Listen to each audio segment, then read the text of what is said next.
പുരാണങ്ങളെടുത്താലും അതിൽ പറയുന്നുണ്ട് അഹം ബ്രഹ്മാസ്മി, നിന്റെ ഉള്ളിലാണ് ബ്രഹ്മം വസിക്കുന്നത്. ഖുർആൻ എടുത്തു കഴിഞ്ഞാൽ അതിൽ 3-ാമത്തെ ചാപ്റ്റർ 4-ാമത്തെ ചാപ്റ്റർ സൂറത്തുൻ നിസാ, സ്ത്രീകളെ കുറിച്ചൊരു ചാപ്റ്റർ ഉണ്ട്.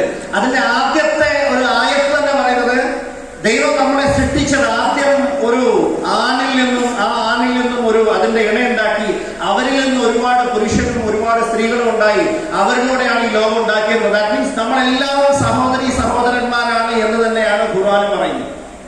അപ്പൊ എനിക്ക് എടുത്തു വരേണ്ട കാര്യത്തിലുള്ളൂ, മുട്ടിയാൽ ഒച്ച കേൾക്കുന്ന കളിമണ്ണ് കൊണ്ട് തന്റെ സ്വന്തം രൂപത്തിൽ ആദ്യ മനുഷ്യനെ സൃഷ്ടിച്ചിട്ട് അതിലേക്ക് ആത്മാവ് ഊതിക്കൊടുക്കുക എന്ന് പറയുന്നത്, റൂഹിനെ ഊതിക്കൊടുക്കുന്ന പറയുന്നത്. ആ റൂഹ് നമ്മുടെ ഉള്ളിൽ പ്രവേശിച്ചപ്പോഴാണ് നമുക്ക് ജീവന്റെ തുടിപ്പുണ്ടായത്. കറക്റ്റ് ആണോ? നമ്മുടെ ഈ ജന്മത്തെ കുറിച്ച് നോക്കുവാണെങ്കിൽ നമ്മൾ ആരും മോശക്കാരല്ല. 3 Idiots എന്ന് പറഞ്ഞ ഹിന്ദി സിനിമ ഉണ്ട്. എത്ര ആൾക്കാരുണ്ട് 3 Idiots ഹിന്ദി സിനിമ? ഹിന്ദി അറിയാത്തവർ പലരും കാണില്ലായിരിക്കും, കണ്ടാലേ ഹിന്ദി പഠിക്കുള്ളൂ. മലയാളം പഠിച്ചത് എങ്ങനെയാണ്? സ്കൂളിൽ പോയിട്ടാ മലയാളം പഠിച്ചത്? സ്ഥിരമായിട്ട് കണ്ടാ പഠിക്കും, ആരും പഠിക്കും. ഇപ്പൊ കാസർഗോഡുള്ള ചില ആൾക്കാരൊക്കെ ഉണ്ട്, ദുബായിൽ വെച്ച് ഞാൻ പരിചയപ്പെട്ടിട്ടുണ്ട്. 13-14 ഭാഷകൾ സംസാരിക്കും. Russian, Japanese, American accent English, UK accent English, Korean language, Chinese.